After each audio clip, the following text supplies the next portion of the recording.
After I punched my wife's brother for pouring hot spaghetti on my head at the family reunion, everyone ignored me, even my wife. "You should take every insult and apologize," she said. Instead of apologizing, I bought a one-way ticket to Hawaii. 5 minutes later, I received 315 desperate messages and calls. So, here's the thing about family reunions. They're like root canals. Except at least with root canals you get good drugs and nobody expects you to smile through the whole damn thing. But there I was, sitting in this barn-style dining hall that looked like someone had watched too many episodes of Fixer Upper and decided rustic chic was the way to go, surrounded by the Prescott clan in all their designer-clad glory. The smell hit you like a freight train the second you walked in. Marinara sauce bubbling away in those industrial-sized warmers. Garlic bread that probably came from some fancy bakery in the city, and enough cologne and perfume to choke a horse. Seriously, Uncle Howard must have bathed in that stuff. I'm pretty sure I caught a contact high just sitting downwind from the guy. I'd strategically positioned myself at the long pine table like some kind of social warfare expert, hands folded in front of me like I was back in 3rd grade, waiting for Mrs. Henderson to tell me whether my book report on Where the Red Fern Grows was going to cut it. You know that feeling when you're trying so hard to blend into the furniture that you practically become one with the wood grain? Yeah, that was me. Human wallpaper at the Prescott Family Spectacular. But then there was Marissa, my wife of 6 years, and man, she was absolutely glowing. I'm talking full-on lighthouse beacon here, laughing at something her cousin Sophie had just whispered in her ear. Her whole face lit up in a way I hadn't seen since. Hell, I couldn't even remember the last time. Maybe our honeymoon, before reality set in and she realized she'd married the guy who shops at Target instead of Nordstrom, and thinks a fancy dinner is anything that doesn't come in a drive-through bag. The rest of her family had claimed their spots around the table like they were marking territory. Uncle Howard sat there in his tailored blazer that probably cost more than my monthly car payment. And my car isn't exactly a beater, mind you. The guy looked like he'd stepped out of a whiskey ad. All Silver Fox confidence, and I own half the city energy. Then there was Aunt Margot, dripping in so much gold jewelry she could have been mistaken for a walking Fort Knox exhibit. Every time she moved, it sounded like wind chimes in a hurricane. And then, of course, there was Tristan. Ah, Tristan, Marissa's beloved brother, who'd made it crystal clear from day one that I wasn't exactly his first choice for brother-in-law material. The guy had the kind of face that screamed, "I peaked in prep school, and I'm going to make that everyone else's problem." 6 years we'd been doing this dance. 6 years of him looking at me like I was something he'd scraped off his Italian leather shoes. The conversation flowed around me like I was a rock in a stream. All talk about ski trips to Aspen that cost more than most people's annual salaries. Wine tastings in Napa, where they probably spent more on a bottle than I made in a week. And exclusive charity galas that had guest lists tighter than Fort Knox. You know, the kind of events where they don't just check your name at the door, they check your net worth, your family tree, and probably your credit score while they're at it. I nursed my water like it was liquid courage, which, let's face it, it basically was at this point. The ice cubes clinked against the glass every time my hands shook just a little. Not from nerves, mind you, but from the sheer effort it took to keep my mouth shut while they talked about their problems, like whether the caviar at last week's fundraiser was subpar, or if their personal trainers were charging too much for house calls. So, the decorator says, "The marble we picked out might clash with the new chandelier," Aunt Margot was saying, waving her fork around like she was conducting an orchestra. Can you imagine?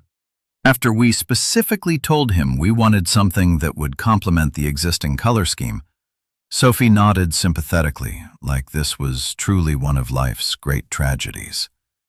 Oh, the same thing happened to us with the pool house renovation. You really can't trust anyone these days. I took another sip of water, wondering if anyone would notice if I just slowly slid under the table and army crawled my way to freedom. Probably not. I was about as invisible to these people as their housekeeping staff. That's when Tristan decided to make his move.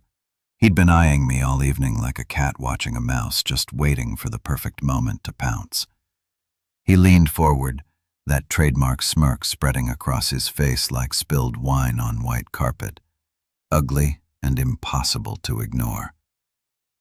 "Grayson," he drawled, and I swear the temperature in the room dropped about 10 degrees. "You're being awfully quiet tonight. What's the matter, buddy? Did your little hometown never teach you how to keep up with adult conversation?"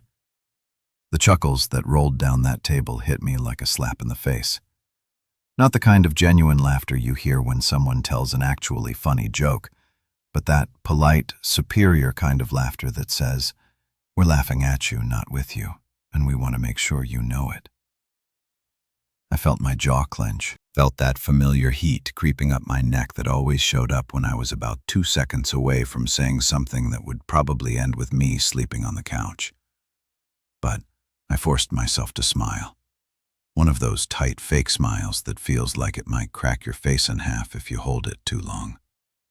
"Just enjoying the conversation," I managed to get out, my voice steady, even though my hands were practically vibrating with the effort it took not to reach across the table and show Tristan exactly what this small-town boy had learned about conflict resolution. But that wasn't good enough for him. Oh no, Tristan was just getting warmed up. I mean, we're talking about real estate in the Hamptons, and you look like someone just started speaking ancient Greek.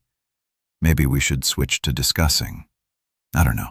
What do people talk about where you're from? Tractor pulls, county fair pie contests. More laughter, louder this time. Even Uncle Howard cracked a smile, like watching his nephew tear apart his niece's husband was quality family entertainment. I caught Marissa's eye across the table, looking for backup, for solidarity, for anything that resembled the us-against-the-world mentality we used to have. Instead, I got that look, the one I'd become way too familiar with over the past few years. That subtle shake of the head, that slight narrowing of the eyes that said, "Don't you dare make a scene." Louder than if she'd screamed it across the room. "Let it go. That looks sad. Just take it and smile, and pretend like it doesn't bother you because, heaven forbid, we upset the delicate ecosystem of Prescott family dynamics." So I sat there, water glass sweating in my palm, marinara sauce growing cold on the serving platters, surrounded by the sound of their laughter and the smell of their expensive cologne. And I let it go, just like I always did, just like they expected me to. But something was different this time. Something was building in my chest, hot and tight and dangerous. Maybe it was the way Tristan's eyes gleamed with satisfaction, or maybe it was the way Marissa looked away like she was embarrassed to be married to me. Or maybe it was just 6 years of this crap finally reaching its breaking point. Whatever it was, I had a feeling this family reunion was about to get a lot more interesting than anyone had bargained for. You know how they say time slows down right before a car crash? Well, apparently the same thing happens right before your brother-in-law decides to turn you into a walking Italian restaurant advertisement. 1 second.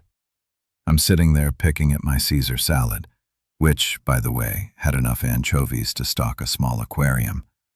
And the next second, I'm watching Tristan rise from his chair like some kind of designer-clad villain in a really twisted dinner theater production.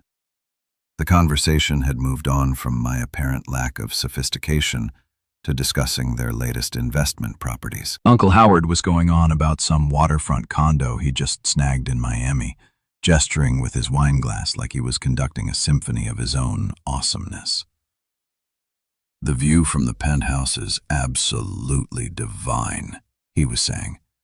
"You can see clear to the horizon on a good day." "Oh, Howard, you simply must show us the photos again," Aunt Margot gushed, her gold bracelets jangling like a one-woman percussion section. "The marble in that kitchen is just exquisite." I was trying to calculate exactly how many months of my salary that condo probably cost when Tristan made his move. He stood up smooth as silk, reaching for the big ceramic serving dish that held enough spaghetti marinara to feed a small Italian village. For a split second, I thought he was just going for seconds. Hell, the guy ate like he had a hollow leg. Probably burned calories just from being such an ass. But then I saw it, that look in his eyes. The same look he'd had at Marissa's and my wedding when he'd accidentally bumped into me during the father-daughter dance, causing me to stumble and nearly take out the whole wedding party like bowling pins. Pure calculated malice wrapped up in a polo Ralph Lauren package. "Gayson," he said, his voice dripping with fake concern. "You look a little pale. Maybe you need some color in your life." That should have been my cue to duck, to roll, to do literally anything except sit there like a deer in headlights. But my brain was still processing the fact that a grown man, a 34-year-old investment banker who wore cufflinks to casual dinners, was actually considering what I thought he was considering. And then he did it. The ceramic dish tilted, and suddenly I was getting an up-close and personal introduction to every ingredient in Aunt Margot's famous marinara recipe. Hot sauce hit my scalp first. Then came the noodles. Long, slimy pasta sliding down my face like the world's worst facial treatment. The temperature was somewhere between fresh from the stove and third-degree burn, and I felt every drop as it soaked through my button-down shirt and pulled in my lap. For exactly 3 seconds, the entire dining hall went dead silent. Not the comfortable kind of quiet you get when everyone's focused on their food, but that horrible, suffocating silence that happens when 30 people simultaneously realized they just witnessed something that definitely wasn't in the evening's program. Then Tristan started laughing. It wasn't just a chuckle or even a regular laugh. This was the kind of deep, belly-shaking laughter that comes from pure, unadulterated joy at someone else's humiliation. The sound echoed off the barn-style walls, bouncing around the room like it was specifically designed to make sure everyone heard just how funny he found the sight of his sister's husband wearing dinner instead of eating it. I sat there for a moment, sauce dripping from my chin onto my ruined shirt, noodles hanging from my hair like the world's most pathetic Christmas ornaments. Around the table, I could see everyone's faces frozen in various expressions of shock, amusement, and what might charitably be called concern, if you squinted really hard and had a vivid imagination. Aunt Margot had her hand pressed to her chest like she was having vapors, but her eyes were bright with the kind of excitement people get when they witness a really good train wreck. Sophie was covering her mouth, but I could see the grin underneath her fingers. Uncle Howard was shaking his head, but more in the boys will be boys way than the this is completely unacceptable way. And Marissa just sat there looking like someone had told her the stock market had crashed and taken her trust fund with it. Not horrified that her husband had just been publicly humiliated. Not angry that her brother had just crossed about 15 different lines of basic human decency. Just disappointed, like I'd somehow failed her by existing in the same space as flying pasta. That's when something inside me snapped. Maybe it was the way the sauce was starting to burn my scalp. Or maybe it was the sound of Tristan's continuing laughter. Or maybe it was just 6 years of swallowing every insult, every slight, every joke at my expense finally reaching critical mass. But I stood up, pasta falling from my shoulders like some kind of carb-heavy confetti, and I felt my right hand ball into a fist before my brain even caught up with the program. The punch connected with Tristan's jaw with a sound that was part slap, part crack, and entirely satisfying. Physics took over from there. His head snapped back. His designer loafers lost their grip on the polished floor, and he went down like a sack of overpriced potatoes, taking a chair with him in a crash that would have made a stuntman proud. The silence that followed was somehow even more complete than before. This wasn't shocked silence. This was, holy crap, the quiet guy just laid out the golden boy silence. The kind of quiet that makes you realize you can hear the air conditioning humming and someone's stomach growling 3 tables over. Aunt Margot was the first to break. "Tristan!" she shrieked, rushing to her precious nephew like he'd been shot instead of simply introduced to the concept of consequences. Someone call a doctor. He could have a concussion. Uncle Howard was muttering something about keeping things civil and what will people think. Because apparently, the real tragedy here wasn't that his nephew had just assaulted someone with dinner, but that it might reflect poorly on the family name. Sophie was wide-eyed, phone already out, probably texting her friends about the drama unfolding in real time. OMG, you guys are not going to believe what just happened at the reunion. And through it all, Marissa remained seated, not jumping up to check if I was hurt, not telling her family that what Tristan did was completely out of line, not even asking if I was okay. She just sat there staring at me like I'd committed some unforgivable sin by defending myself. Tristan was starting to come around, Aunt Margot fussing over him like he was made of spun glass instead of entitlement and bad decisions. His jaw was already starting to swell, and I couldn't help but think it was a good look on him. Really brought out the in his eyes. "You're insane," he mumbled through what I hoped was going to be a spectacular bruise. I was just having a little fun.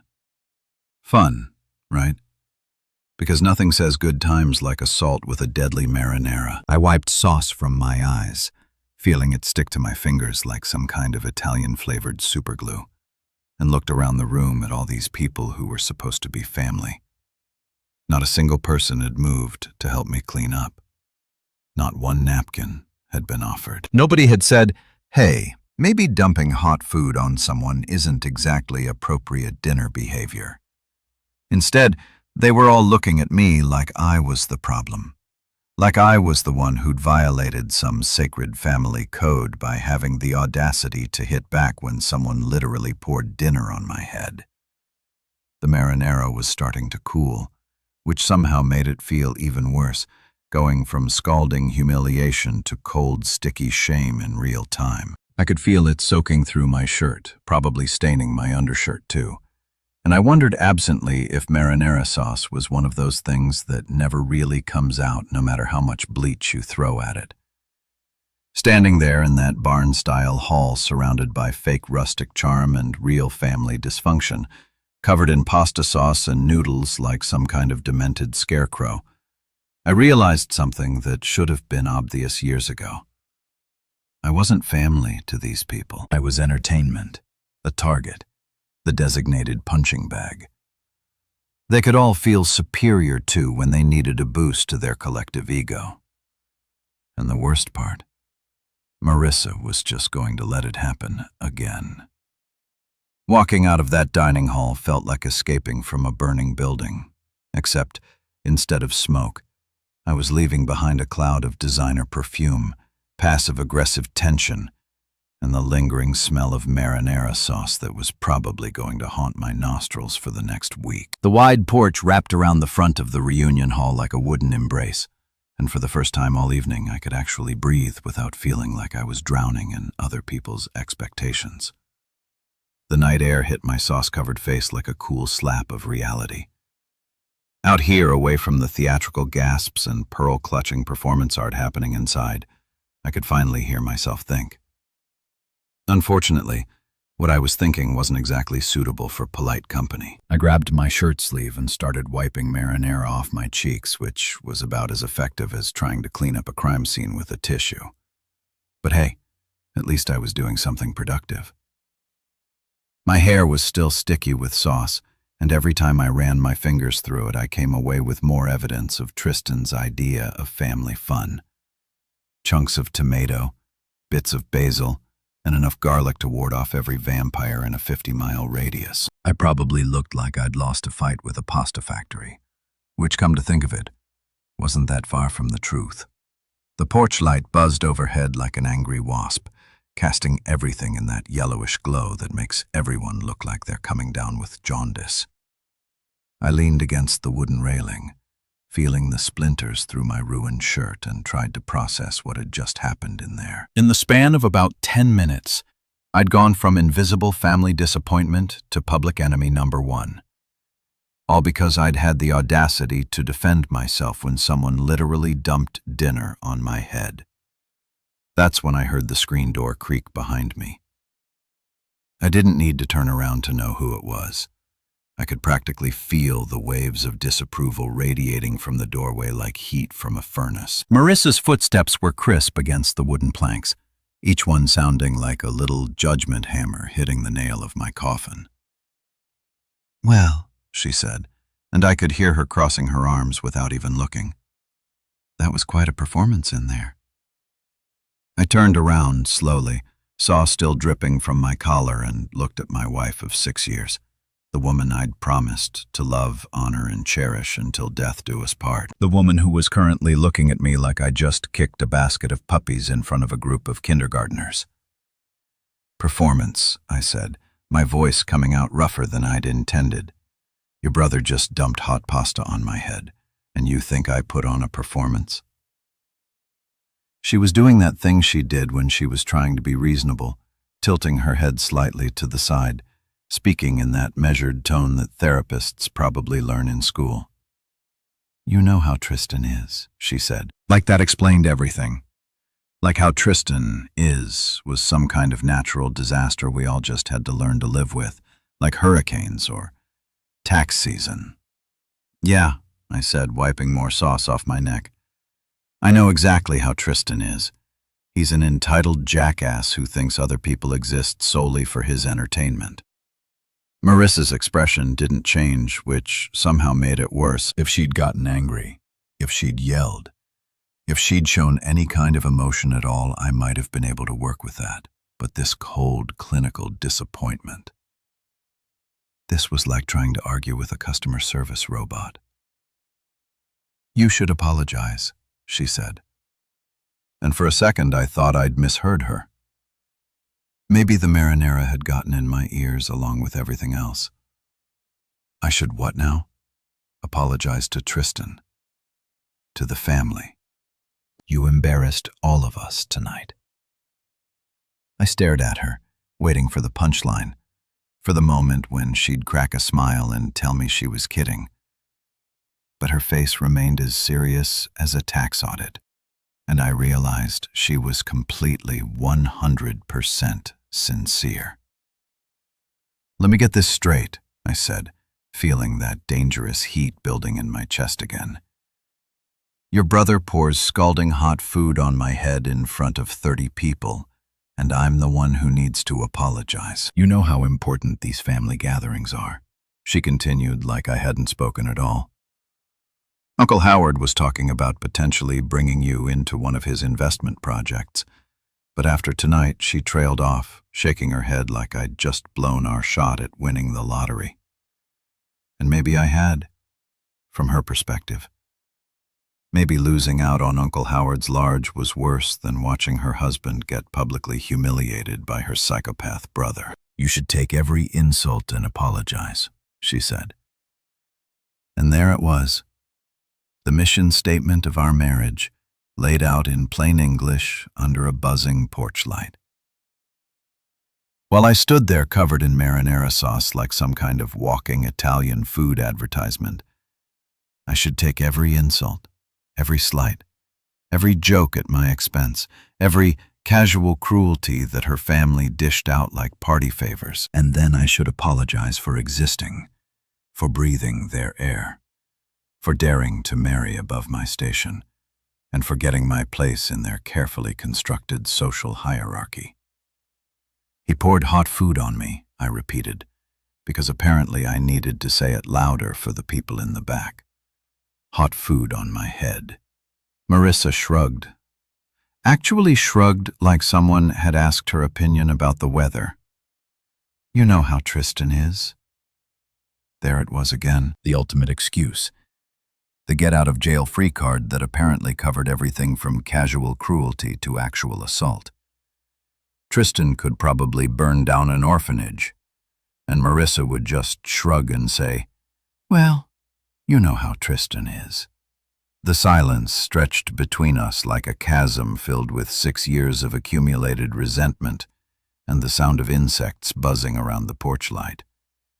Inside, I could hear the muffled sounds of the family regrouping, probably already spinning the story into something where I was the villain and poor Tristan was the victim of my unprovoked attack. "I'm not apologizing," I said finally. "Not to him. Not to them. Not to anybody." Marissa's mouth tightened into that thin line that meant I just failed another test I didn't know I was taking. "Then you're making a choice, Grayson. You're choosing your pride over our marriage, over our future, over everything we've built together." Everything we'd built together, right? Like our marriage was some kind of joint construction project instead of 6 years of me slowly disappearing into the background, while she chose her family's approval over her husband's dignity at every single turn. "What exactly have we built, Marissa?" I asked, spreading my arms wide, sauce flying off my sleeves. "A relationship where your family treats me like garbage and you expect me to smile and ask for seconds." She didn't answer, just turned on her heel like I was a disappointing employee who'd just been fired. Her footsteps clicked across the porch planks with military precision, each step taking her further away from me and closer to the warm glow of family acceptance waiting inside. "If you don't come back in there and make this right," she said without turning around, "don't bother coming home tonight." And then she was gone, the screen door slamming behind her with a finality that echoed across the empty porch. I stood there, alone under the buzzing light, marinara sauce cooling on my skin, listening to the distant sound of laughter from inside the hall. They were probably already back to discussing wine tastings and ski trips, the unpleasant interruption of my existence already filed away and forgotten. I looked down at my ruined shirt, at the sauce stains that would never come out, at the physical evidence of what happened when you tried to stand up for yourself in the Prescott family ecosystem. Then I looked at the door Marissa had just walked through, leading back to a world where I was expected to apologize for being humiliated, where my worth was measured by how much abuse I could absorb without fighting back. Standing there on that porch with the night air cooling the sauce on my scalp and the sound of my in-laws' laughter drifting through the windows, I realized something that should have been obvious years ago. If I walked back through that door, if I went back in there and apologized for defending myself, I'd be stepping right back into the same cage they'd kept me in for 6 years. The only question was whether I had the guts to stay outside. Driving away from that reunion hall felt like breaking out of prison. If prison was decorated in rustic barn chic and smelled like disappointed rich people. My hands were still shaking on the steering wheel, not from adrenaline anymore, but from something that felt suspiciously like freedom. Every mile I put between myself and the Prescott family circus was another breath of air that actually belonged to me. My phone had been buzzing like an angry hornet trapped in a jar ever since I'd gotten in the car, lighting up the dashboard with notification after notification. I could see Marissa's name flashing repeatedly, interspersed with numbers I recognized as various members of her family tree. Probably Uncle Howard trying to have a word with me, or Aunt Margot wanting to lecture me about proper family behavior. Or hell, maybe even Tristan himself calling to gloat about his marinara masterpiece. But here's the thing about rock bottom. Once you hit it, you realize you've got nothing left to lose. And ignoring their calls felt better than any therapy session I'd ever imagined. 10 miles down the road, I spotted the familiar glow of a gas station rising out of the darkness like a fluorescent oasis. One of those 24-hour joints that looks like it was designed by someone who'd never seen daylight. All harsh white lighting and reflective surfaces that make everything look like a crime scene waiting to happen. I pulled into the parking lot, my tires crunching over gravel and discarded lottery tickets, and just sat there for a minute, engine ticking as it cooled. Through the windshield, I could see the usual late-night gas station ecosystem in full swing. The trucker filling up his rig while talking on a headset, probably explaining to his wife why he was running late again. The college kid counting out crumpled dollar bills for gas money, looking like he was calculating whether he'd have enough left over for ramen noodles. A woman in scrubs who was obviously pulling a double shift, moving with that particular kind of exhaustion that comes from keeping the world running while everyone else sleeps. Real people living real lives, dealing with real problems. Not a single one of them was worried about whether their caviar was properly chilled or if their personal trainer was charging too much for house calls. I turned off the engine and really looked at myself in the rearview mirror for the first time since the pasta incident. I looked like I'd lost a fight with an Olive Garden kitchen. Saw stains on my shirt that were already setting into permanent reminders of tonight's festivities. My hair still sticky with marinara and something in my eyes that I hadn't seen in years. It took me a minute to recognize what it was. It was possibility. Inside the gas station, the fluorescent lights hummed with the kind of white noise that makes you feel like you're in a spaceship. The clerk behind the counter looked up from his phone just long enough to nod at me, which was about 1,000 times more acknowledgement than I'd gotten from my in-laws all evening. I grabbed a bottle of water and some napkins, trying to clean the worst of the sauce off my face while I figured out what the hell I was going to do next. That's when I spotted the sign advertising free Wi-Fi, and suddenly I had a plan. Or maybe not a plan exactly, but at least an idea that didn't involve going home to face Marissa's disappointed silence or sleeping on the couch like a dog who'd had an accident on the carpet. I pulled out my phone, ignored the 17 missed calls and 43 text messages, and opened up a travel website. The screen loaded with all those cheerful vacation photos, couples holding hands on beaches, families laughing over dinner. People living their best lives in places where nobody gave a damn about your pedigree or your portfolio. "Where do you want to go?" the search bar asked, cursor blinking patiently like it had all the time in the world for me to figure out my life. Anywhere, I thought. Anywhere but here. Anywhere but back to that house where I'd spent 6 years shrinking myself down to fit into spaces that were never meant for me in the first place. Somewhere warm, somewhere far away, somewhere nobody knew my name or cared about my marriage or expected me to apologize for existing. My fingers hovered over the keyboard for a moment, and then I typed 4 letters that felt like a prayer.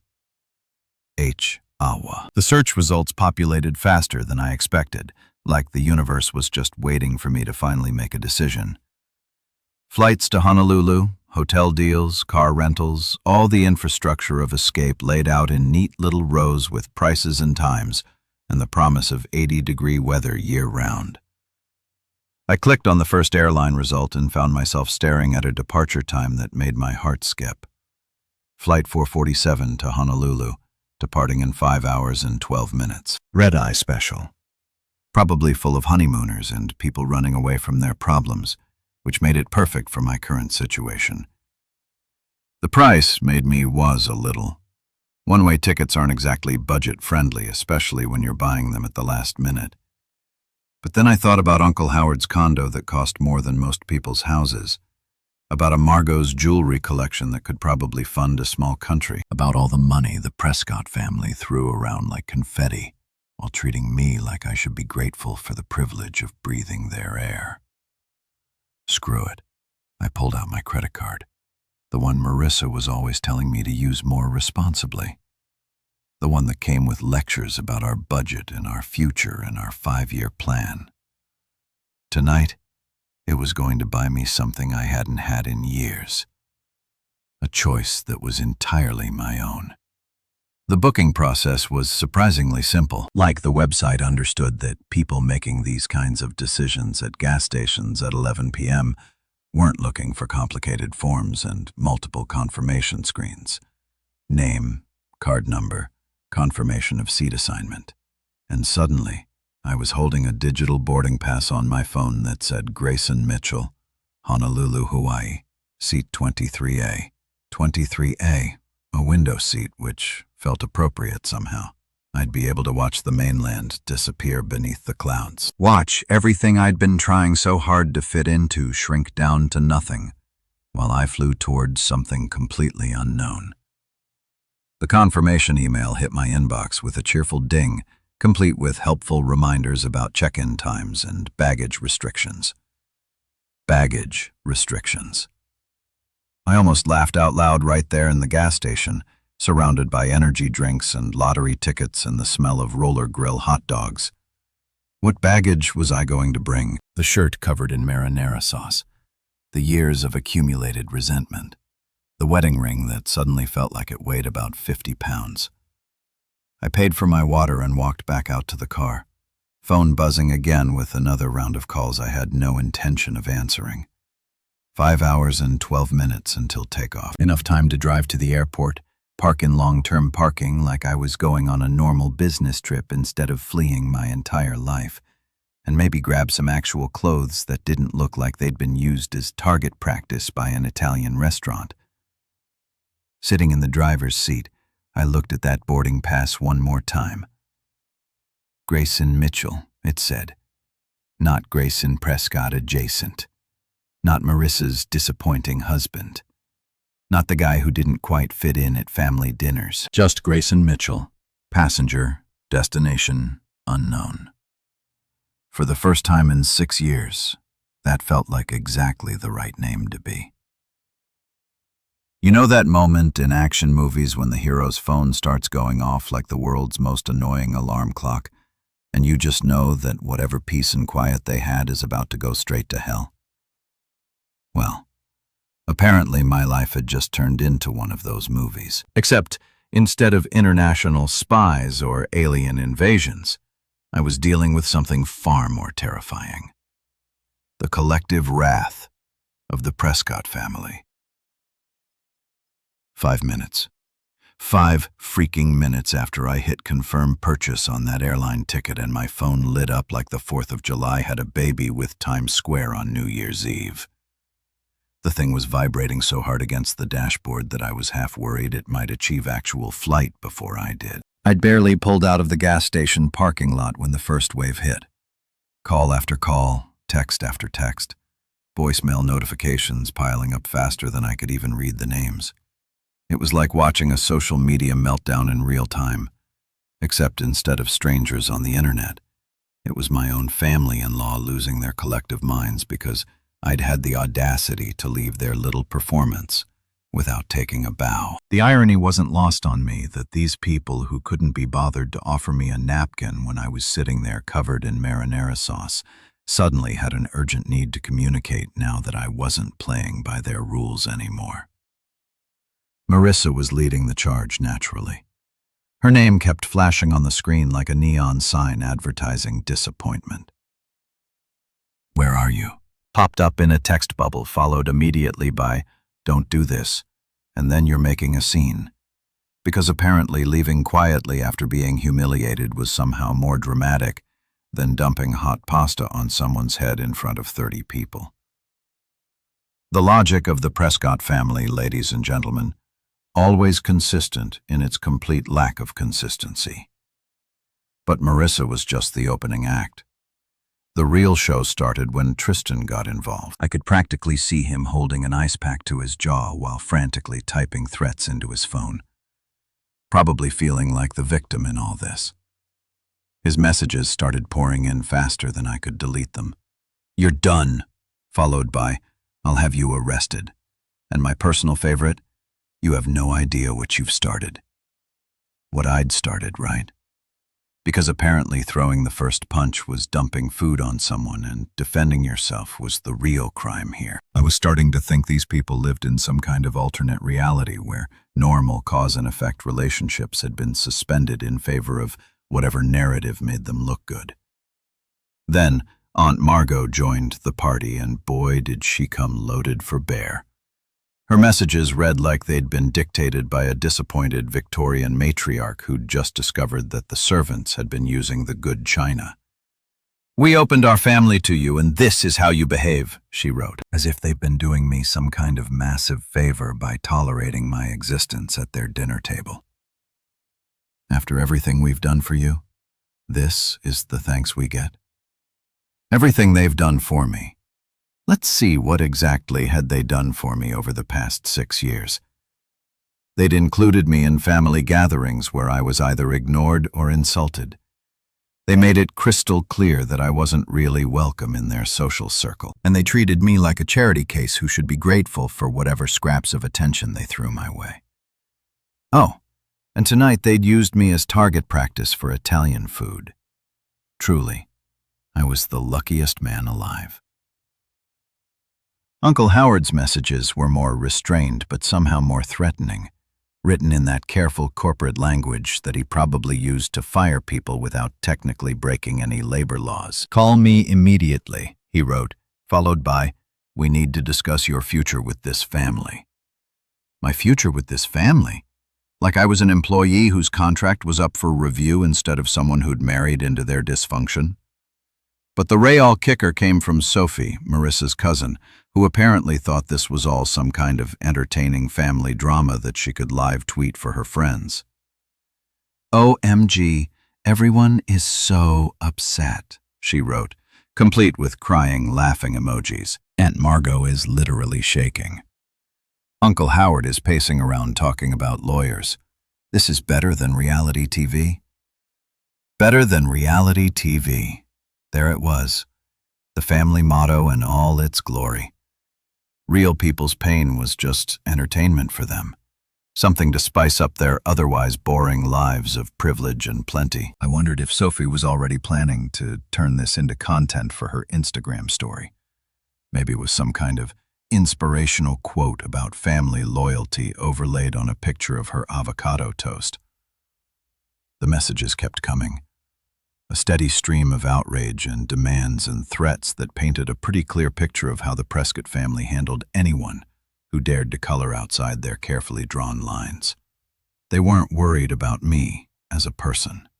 Not one message asked if I was okay or if I was hurt or if I needed anything. They were worried about their image, their control, their ability to maintain the carefully constructed narrative where they were the generous benefactors, and I was the grateful recipient of their largesse. I pulled over at a rest stop about 20 miles from the airport, partly because my phone was making it hard to concentrate on driving, and partly because I needed to see just how deep this rabbit hole went. The parking lot was nearly empty except for a few long-haul truckers catching some sleep and a family with small kids making an emergency bathroom stop. Sitting there under the fluorescent lights of the rest stop, I started scrolling through the messages more carefully. And that's when I noticed something that shouldn't have surprised me, but somehow still did. Not a single one of them mentioned the fact that Tristan had dumped hot food on my head. Not one message said, "Hey, maybe my brother-nephew son was out of line." Not one person suggested that pouring marinara sauce on someone might be considered inappropriate dinner behavior. It was all about my reaction, my violence, my overreaction to what they were probably already spinning as a harmless prank between family members. The actual assault, because let's call it what it was, had already been memory holed in favor of a story where I was the unstable one who couldn't take a joke. The counter on my phone showed 315 total notifications, and they were still climbing. 315 separate attempts to drag me back into their web of dysfunct. 315 reminders of why I'd bought that plane ticket in the first place. But here's what struck me as I sat there in that rest stop parking lot surrounded by the honest exhaustion of people traveling for real reasons. Work, family visits, moving across the country for new jobs. These messages weren't from people who cared about me. They were from people who cared about maintaining their version of reality, where they could treat people however they wanted and never face any consequences. Not one message said, "Are you okay?" Not one person asked if the sauce had burned my skin or if I needed medical attention. Not one member of Marissa's family seemed to think that maybe, just maybe, They should be apologizing to me, instead of demanding that I apologize to them. I looked at that growing pile of digital outrage, all those words and threats and demands, and realized something that felt like a weight lifting off my shoulders. I didn't owe these people anything. Not an explanation, not an apology, not even a response. So I did something that felt better than any comeback I could have written, better than any angry phone call I could have made, better than any dramatic confrontation I could have staged. I turned off my phone and put it in my bag, cutting off their access to me as simply as flipping a switch. The silence that followed was more satisfying than any argument I'd ever won. You know how people always say that airplane air is recycled and gross and makes you feel like you're breathing through a dirty sock? Well, let me tell you something. After 6 years of breathing the suffocating atmosphere of Prescott family expectations, that recycled airplane air tasted like pure freedom, with a hint of peanuts and possibility. The red-eye flight to Honolulu had been exactly what I'd needed. 5.5 hours of enforced silence with nothing but the hum of engines and the occasional snore from the businessmen in 24B. No phone calls, no text messages, no family members trying to drag me back into their twisted version of reality. Just me, a tiny bag of pretzels, and the growing realization that I'd actually done it. I'd bought a one-way ticket to anywhere but here, and followed through. But nothing, and I mean nothing, could have prepared me for that first breath of Hawaiian air. The plane doors opened and it hit me like a warm hug from a grandmother you didn't know you had. Not the aggressive, in-your-face heat that makes you want to run back inside to air conditioning, but this soft, gentle warmth that seemed to wrap around you like the world's most expensive blanket. It was air with personality. Air that smelled like flowers you couldn't name and ocean salt, and something that might have been happiness, if happiness had a scent. I walked down that jet bridge feeling like I was entering a different universe entirely. The terminal at Honolulu International wasn't trying to impress anyone with marble floors or crystal chandeliers like the airports back home. Instead, it had this laid-back, "Hey, welcome to paradise, try not to stress about anything" vibe that immediately made my shoulders drop about 3 inches. Hawaiian music was playing softly through speakers that didn't sound like they were trying to compete with the noise of stressed-out travelers. And everywhere I looked, people seemed to be moving just a little bit slower, a little bit easier, like they'd all collectively agreed that rushing around was probably not the best way to spend their time on Earth. The baggage claim was where it really hit me that I'd made a completely insane decision. Everyone else was standing around waiting for their carefully packed suitcases full of vacation clothes and sunscreen and all the things normal people bring when they plan a trip to Hawaii. Meanwhile, I was standing there with nothing but my wallet, my passport, and a single backpack that contained exactly 1 change of underwear and the business card for a divorce lawyer that I'd been carrying around for 2 years, but never had the guts to call. That's when I realized I was going to need somewhere to stay, and probably some clothes that didn't smell like marinara sauce and poor life choices. I pulled out my phone, which I'd reluctantly turned back on once the plane landed, and started scrolling through Airbnb listings, trying to find something that said, "Yes, we welcome people who've just blown up their entire lives on a whim." Most of the listings look like they've been photographed by people who've taken a masterclass in making small spaces look like luxury resorts. Lots of carefully staged photos with perfectly placed pineapples and artfully rumpled white linens that probably cost more per night than I made in a week. But then I found one that was different.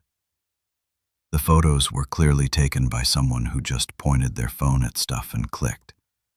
No fancy lighting or strategic fruit placement. Just a small beachfront place with weathered wooden furniture and windows that actually look like they opened to let in real air instead of Instagram-worthy filtered light.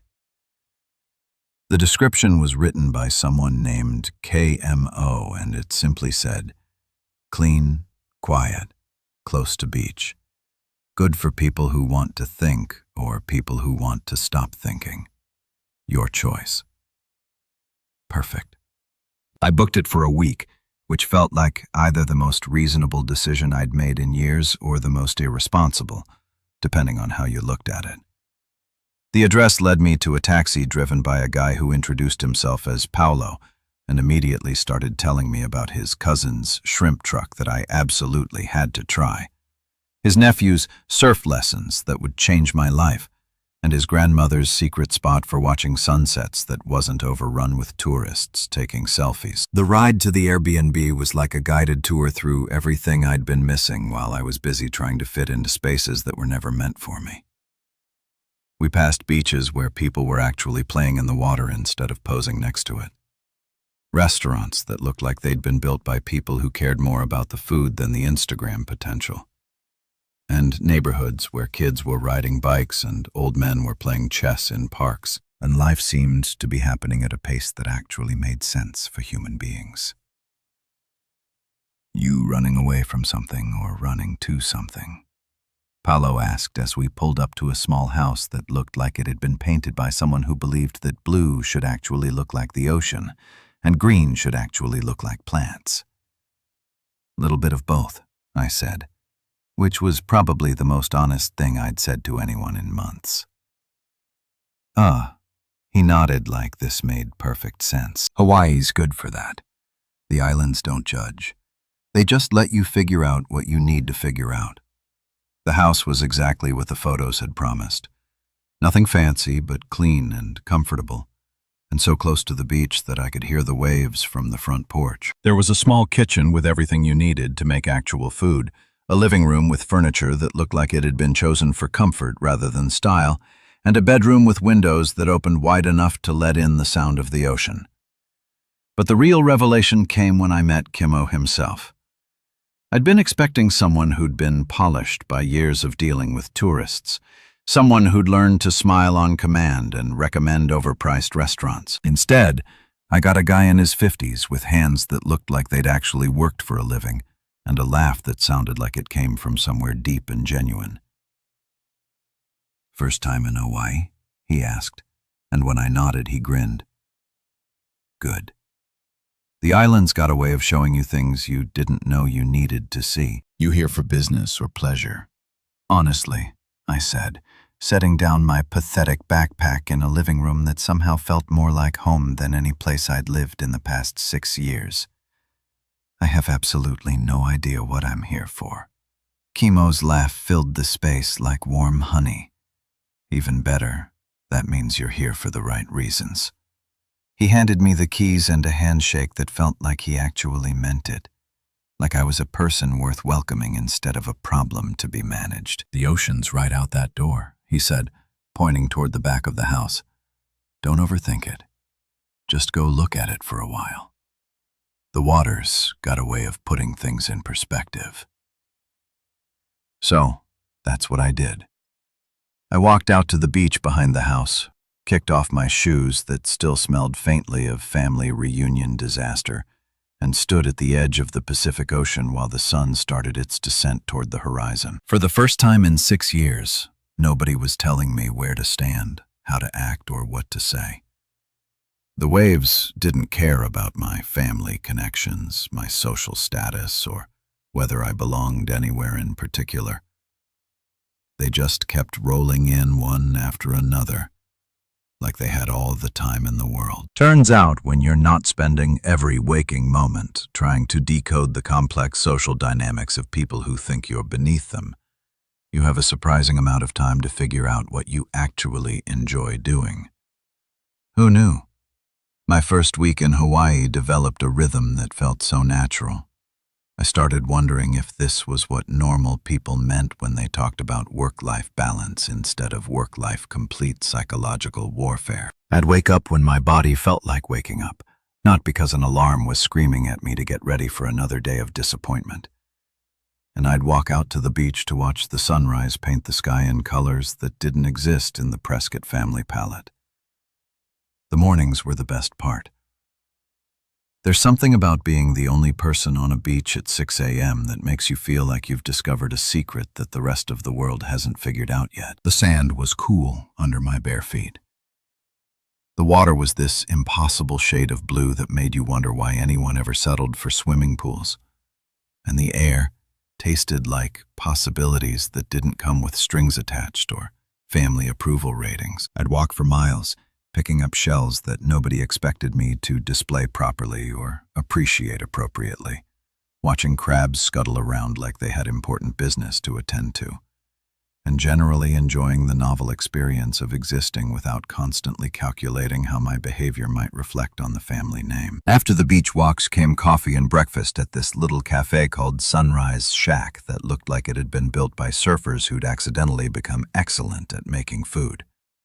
The owner, a woman named Ko, who had to be pushing 70 but moved like she was half that age, made coffee that could wake the dead and acai balls that tasted like someone had figured out how to turn tropical paradise into breakfast. "You're the mainland guy staying at Kimo's place," she said on my third morning, not really asking.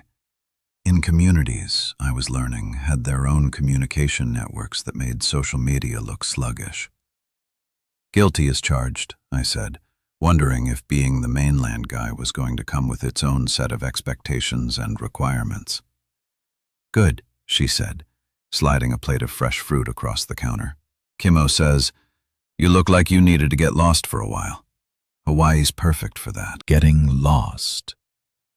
I like that way of thinking about it better than running away, or having a midlife crisis, or whatever psychological label the Prescott family was probably attaching to my disappearance.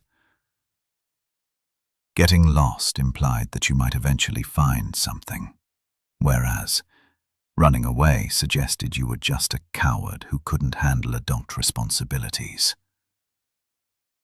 The afternoons were for reading. I discovered that when you're not constantly stressed about family dinner performances or social obligations that felt like pop quizzes you hadn't studied for, you could actually concentrate on books for more than 10 minutes at a time. I'd grab something from the little bookstore in town, a place that clearly existed because the owner loved books, not because she'd calculated the optimal profit margins on literary fiction, and find a spot on the beach or at one of the outdoor cafes where nobody cared if you sat there for 3 hours nursing a single iced tea. It was at one of these cafes, a place called The Grind that had mismatched chairs and Wi-Fi that worked about 60% of the time, that I met Lonnie. She was at the table next to mine, hunched over a laptop and muttering things that sounded distinctly uncomplimentary about website design platforms. "You okay over there?" I asked after she'd called her computer something that would have made Aunt Margot clutch her pearls so hard she'd probably need medical attention. "Oh, I'm fantastic," she said, her voice dripping with enough sarcasm to fill a swimming pool. "Just trying to update my shop's website, and this piece of garbage platform is acting like I asked it to solve world hunger instead of add a simple photo gallery." Lonnie, as it turned out, ran a surf shop called Wave Rider that had been in her family for 20 years. She was about my age, with sun-bleached hair and hands that looked like they'd spent a lot of time fixing things. And she had absolutely zero patience for technology that didn't work the way it was supposed to. "What kind of shop?" I asked, closing my book, because this conversation was infinitely more interesting than whatever literary masterpiece I'd been pretending to read. "Surf shop, boards, gear, lessons for tourists who think they're going to become the next Kelly Slater." After a 2-hour session, she gestured at her laptop screen like it had personally offended her ancestors. "We do pretty well, but our website looks like it was designed in 1995 by someone who'd never seen the internet before." Here's where things got interesting. Back in my previous life, the one where I spent most of my time trying to disappear into furniture at family gatherings, I'd actually been pretty good at website design. It was something I'd picked up in college and kept doing on the side, mostly for small businesses that couldn't afford the big fancy agencies that charge more for a logo than most people made in a month. "I might be able to help with that," I said, surprised to hear myself volunteering for something without first calculating how it might affect my standing with people I was trying to impress. Lonnie looked up from her laptop, squinting at me like she was trying to figure out if I was serious or just another mainland tourist who thought he could solve all of Hawaii's problems with his superior continental wisdom. "You know anything about websites?" she asked. A little, I said, which was probably the most understated thing I'd said since arriving in paradise. Mind if I take a look? What followed was the most fun I'd had working on anything in years. Lonnie's existing website was indeed a disaster of epic proportions. Broken links, photos that loaded sideways, and a color scheme that looked like it had been chosen by someone who'd never seen an actual ocean. But it wasn't unfixable, just neglected. We spent the next 3 hours completely rebuilding the thing from scratch. Lonnie provided the content and the vision. She knew exactly what her customers needed and how they thought, while I handled the technical stuff that made her want to throw her laptop into the nearest volcano. You want clean, simple, easy to navigate, I said, pulling up examples of sites that actually worked. Nothing fancy, just functional. People want to see your boards, check your lesson schedules, maybe read some reviews from happy customers.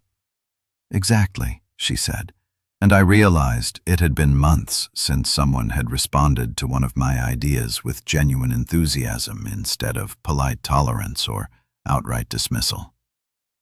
By the time we finished, WaveWriter had a website that actually looked like it belonged to a business that knew what it was doing. The photos loaded properly, the navigation made sense, and the whole thing had a clean, professional look that still felt relaxed and welcoming.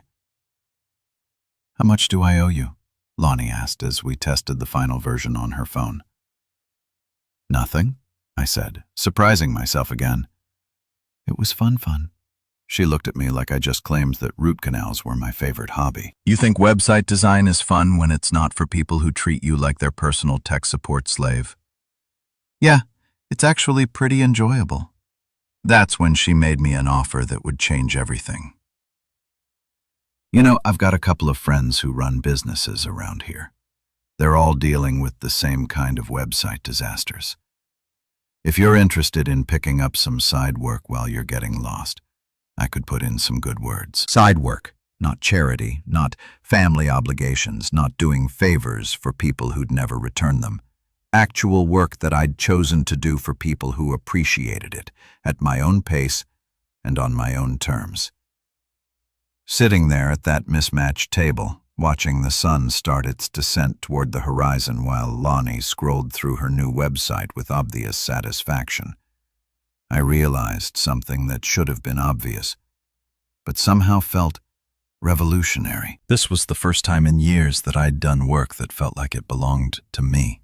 Not work that I did to impress my in-laws, not projects designed to boost my standing in some social hierarchy I'd never signed up for, but actual work that solved real problems for real people who treated me like a human being instead of a convenient disappointment.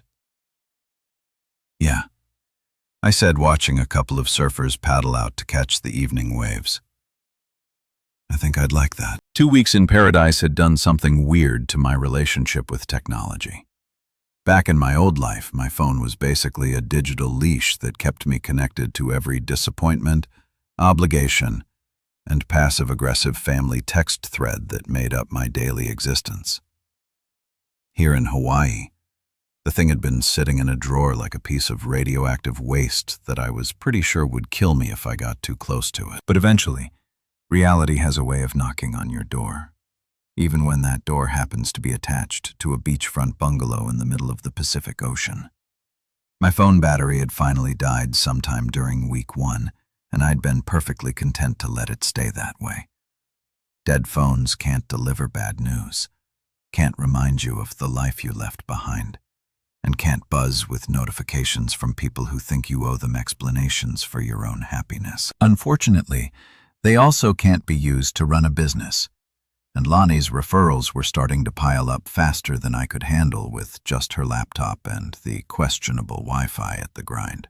3 local businesses wanted website overhauls, 2 needed complete e-commerce setups, and a local artist wanted an online gallery that didn't look like it had been designed by someone who'd learned HTML from a cereal box. So there I was, standing in the little electronics shop in downtown Honolulu, holding a phone charger and trying to work up the courage to plug my phone back into the world I'd left behind. The shop owner, a guy named Dave, who looked like he'd been selling electronics since before smartphones were even a twinkle in Steve Jobs' eye, was watching me stare at the charger like it might explode. "You okay, man?" he asked. "You look like you're about to defuse a bomb instead of charge a phone." "Something like that," I said, handing him a 20 and wondering if there was any way to ests. Back at the bungalow, I plugged the thing in and watched it slowly come back to life with all the enthusiasm of someone waiting for their STD test results. The Apple logo appeared, followed by the home screen, followed by the most ridiculous notification badge I'd ever seen in my life. 347 unread messages.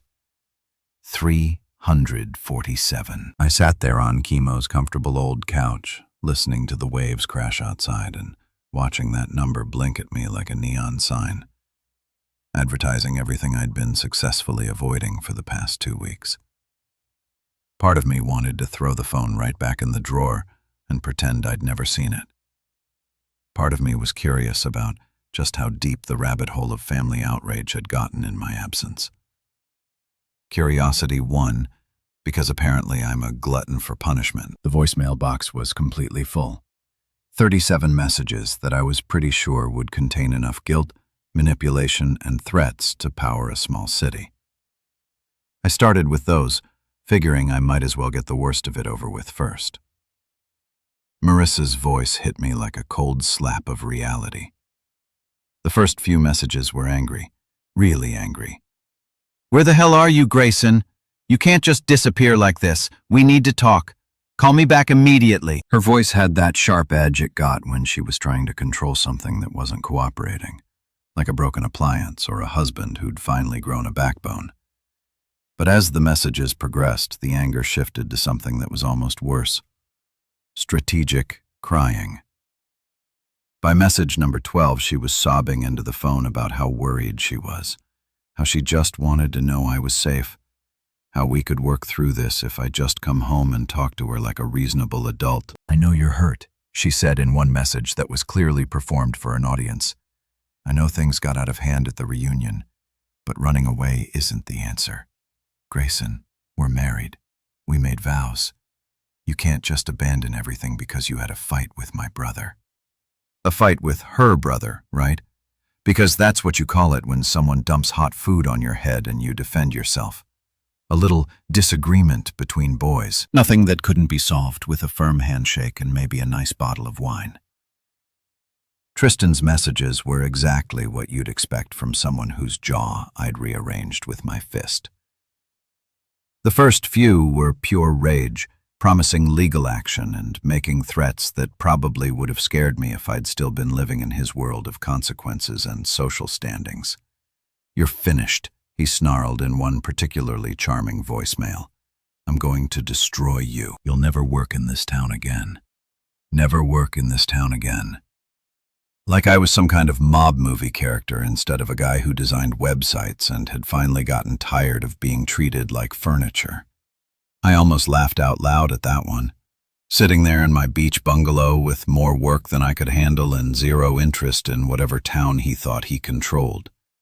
But the later messages from Tristan were different, more calculated. "Look," he said in what was clearly meant to be his reasonable voice, "maybe we both got a little heated. Why don't you come back and we'll talk this through like adults? Marissa's worried sick and the family thinks you might be having some kind of breakdown." Some kind of breakdown. Translation: they decided I was mentally unstable, which was probably easier for them to accept than the possibility that their behavior had finally pushed someone past their breaking point. Uncle Howard's messages were all business, delivered in that smooth corporate tone that said he was used to fixing problems with money and influence. "Grayson, this has gone far enough. You're embarrassing the family, and more importantly, you're hurting Marissa. I think we can find a way to make this work for everyone. Call me back and we'll discuss your options." My options? Like I was an employee being offered a severance package instead of a person who'd finally decided to prioritize my own sanity over their dysfunctional family dynamics. Aunt Margot's messages were pure psychological warfare, listing every opportunity I was throwing away by behaving like an ungrateful child. "We had plans for you," she said in one particularly manipulative voicemail. "Howard was going to bring you into the business. We were going to help you build something real. But you've shown your true colors now, haven't you?" Plans for me. Help me build something real. As if their version of my life was somehow more legitimate than whatever I might choose for myself. As if success could only be measured by how well I fit into their predetermined mold of what a proper Prescott family member should look like. But the real kicker came from Sophie, who'd apparently appointed herself the family's social media correspondent. Her messages were breathless updates on the family drama, delivered like she was reporting from the front lines of a particularly juicy reality show. "Everyone's talking about you," she said in one message that was equal parts excited and horrified. "Aunt Margot thinks you've joined a cult or something. Uncle Howard keeps muttering about hiring a private investigator. And Marissa, oh my God. Marissa is acting like you died or something. She's telling everyone you're having a nervous breakdown." A nervous breakdown. There it was again. The family's preferred explanation for my sudden departure. Much easier to accept than the possibility that their golden boy had crossed a line and finally faced consequences for it. I scrolled through the text messages, which were more of the same: guilt, manipulation, threats, and a stunning lack of self-awareness about what had actually happened that night. Not one message acknowledged that Tristan had assaulted me. Not one person suggested that maybe, just maybe, dumping hot food on someone wasn't appropriate family fun. It was all about my reaction, my over-response, my inability to take a joke and play along with their twisted version of family bonding. But here's what struck me as I sat there in that peaceful bungalow, listening to the sound of waves and feeling the warm Hawaiian breeze through the open windows. Their anger wasn't all really about me leaving. It was about me leaving without permission, without explanation, without giving them the chance to control the narrative and manage the situation according to their preferred script. They weren't upset because they'd lost me. They were upset because they'd lost control of me. And that realization felt better than any apology they could have offered, better than any explanation they could have given, better than any attempt to make things right. I deleted every single message without responding to a single one. No explanations, no justifications, no carefully worded emails trying to make them understand my perspective. Just silence. The kind of silence that says more than any argument ever could. You know what's funny about making a decision that everyone back home thinks is completely insane? Eventually, you stop caring whether they think it's insane or not, and you start focusing on whether it's actually working out for you. And let me tell you, 3 weeks into my Hawaiian adventure, things were working out better than I had any right to expect. The website work that had started with helping Lonnie had turned into something that looked suspiciously like an actual business. Word travels fast in island communities, especially when that word is mainland guy who can make your crappy website stop sucking without charging you a fortune. My phone, the same phone that had been buzzing with family drama and threats just a week ago, was now ringing with calls from local business owners who had actual problems they wanted me to solve. There was Maria, who ran a food truck called Island Fusion and needed an online ordering system that didn't crash every time more than 3 people tried to use it simultaneously. There was Tommy, a fishing charter captain whose website looked like it had been designed by someone who'd never seen a boat, let alone been on one. And there was Elena, who made jewelry from beach glass and shells and wanted an e-commerce site that captured the spirit of her work without looking like every other generic craft store on the internet. Real work, for real people, with real problems. It was a revelation that probably shouldn't have been as surprising as it was. But after years of doing favors for Marissa's family connections, people who treated web design like some kind of mysterious voodoo and expected miracles while complaining about every invoice, working with folks who actually appreciated what I was doing felt like discovering a new planet. The best part was that nobody here knew about my previous life as the family disappointment. To Maria, I was just the guy who fixed her website so customers could actually place orders without wanting to throw their phones into the ocean. To Tommy, I was the computer wizard who made his charter business look professional enough to compete with the big resort operations. To Elena, I was the person who figured out how to make her art look as beautiful online as it did in real life. None of them cared that I'd never been good enough for the Prescott family standards. None of them expected me to apologize for existing, or to constantly prove that I deserved to breathe the same air as my social betters. They just wanted someone who could solve their problems without talking down to them, or charging them like they were funding a space mission. The work was good, but the real breakthrough came on Friday evenings at the pier with Chemo. It had started accidentally. I'd been walking along the waterfront around sunset trying to clear my head after a long day of coding when I'd spotted him sitting on a bench with a cooler full of beer and a smile that could power the whole island. "Mayland guy," he called out, waving me over like we'd been friends for decades instead of casual acquaintances who'd exchanged maybe 50 words total. Perfect timing. I was just about to watch the sun do its thing. And beer always tastes better when you've got someone to share it with. That first Friday had turned into a weekly tradition that I looked forward to more than I'd looked forward to anything in years.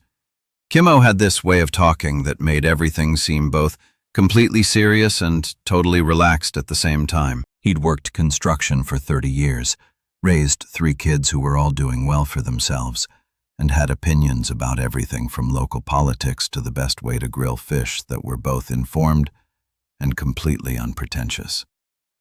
"You settling in okay?" he asked during our 3rd beer summit.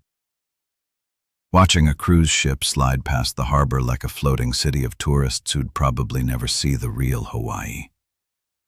"Better than okay," I said, surprised to realize how true that was. "This place is starting to feel like home."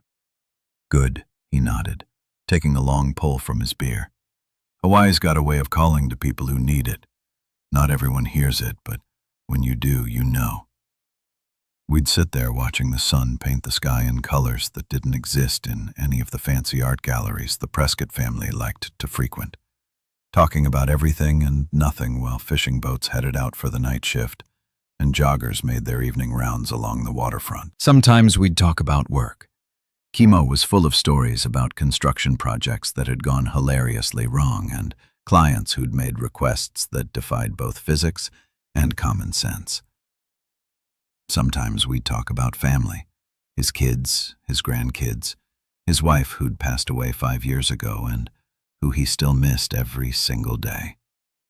But mostly we just exist in the same space without any pressure to perform or impress or justify our presence. It was the kind of friendship that developed naturally based on mutual enjoyment of each other's company, rather than social obligation or family connection or any of the complicated dynamics that had governed most of my relationships back in my previous life. "You ever miss it?" he asked one evening, gesturing vaguely in the direction of what I assumed was the mainland. "Whatever you left behind to end up here?" I thought about that question longer than I probably needed to. Did I miss anything about my old life? The house that had never really felt like mine. The family gatherings where I was tolerated rather than welcomed. The constant feeling that I was failing some test that nobody had bothered to explain to me. "I miss the idea of it," I said finally.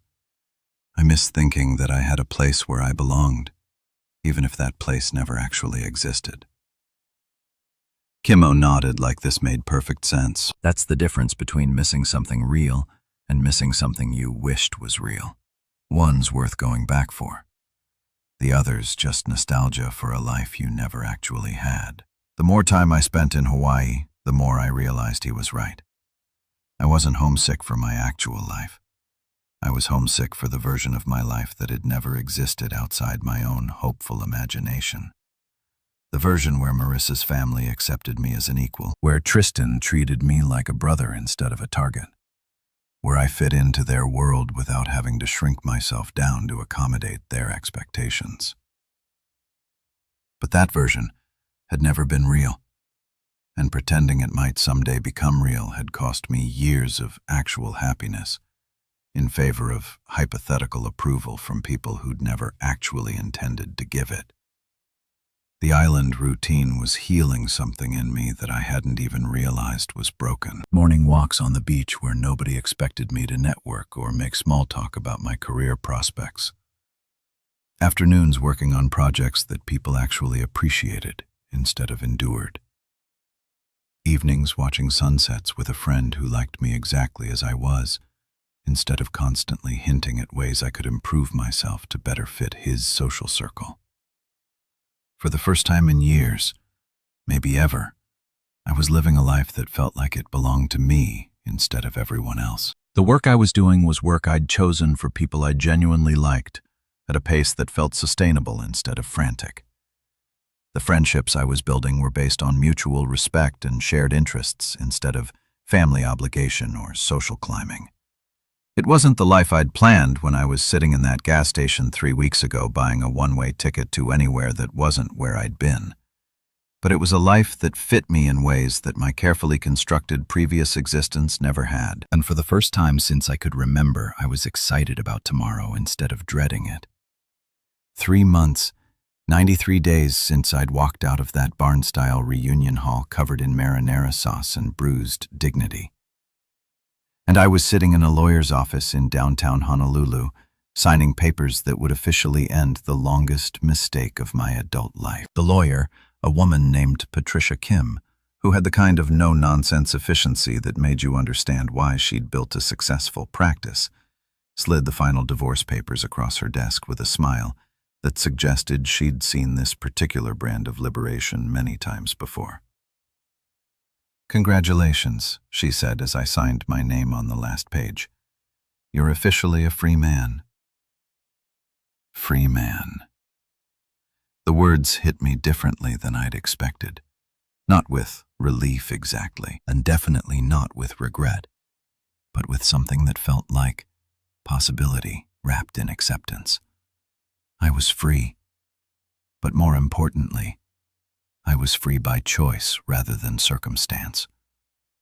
I'd chosen this path step by step, decision by decision. From that first moment, I decided not to apologize for defending myself, to this final signature that severed the last legal tie to a life that had never really fit. The apartment above Lonnie's surf shop had become available 2 weeks ago when the previous tenant, a yoga instructor named Rainbow, who was probably born with a much more conventional name, had decided to follow her chakras to Sedona or some other place where people took spiritual guidance from crystals seriously. Lonnie had offered me the space before it even hit the market, which was either a sign of friendship or a practical business decision based on the fact that I'd already fixed her computer system 3 times and installed a security camera that actually worked. Either way, I jumped on it faster than a tourist jumping away from a Portuguese man of war. The place was small, basically a studio with a kitchen alcove and a bathroom that required some creative maneuvering. But it had windows that opened wide enough to let in the constant sound of waves and a view of the ocean that made every morning feel like a vacation commercial.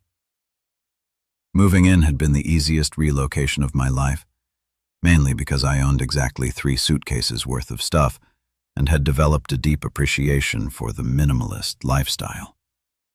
No family heirlooms to worry about, no furniture that came with emotional baggage, no wedding photos to pack away in boxes labeled, "Deal with this later." Just clothes, a laptop, some books, and a coffee maker that had become my most prized possession after discovering that island time included a much more relaxed approach to caffeine availability. The business had grown beyond anything I'd expected when I first helped Lonnie with her website disaster. Word of mouth in island communities travels faster than gossip at a high school reunion. And apparently, mainland guy who actually knows what he's doing and doesn't treat you like an idiot was a rare enough commodity to keep me busier than I'd ever been in my previous life.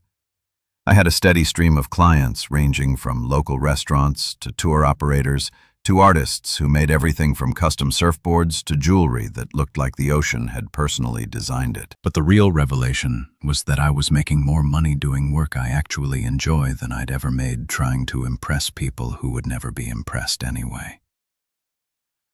Turns out that when you're genuinely good at something and you work with people who appreciate what you do, the financial part tends to sort itself out without requiring family connections or social networking events that felt like endurance tests. The apartment came with a small desk that fit perfectly under the main window, positioned so I could look up from my laptop and watch surfers catching waves while I worked on whatever project was currently demanding my attention. Today, it was a complete e-commerce overhaul for a local coffee roaster who'd been trying to sell his beans online using a system that looked like it had been designed by someone who'd heard about the internet but never actually seen it. The ocean breeze carried through the open windows, rustling the curtains I bought at a local market from a woman who'd spent 20 minutes telling me about the traditional Hawaiian patterns, while her granddaughter taught me how to pronounce mahalo correctly.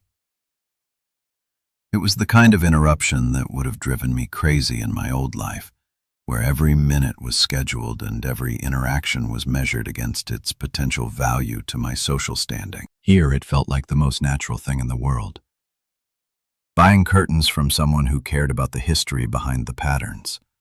Learning a word that meant more than just thank you in a language that belonged to this place I was slowly becoming part of.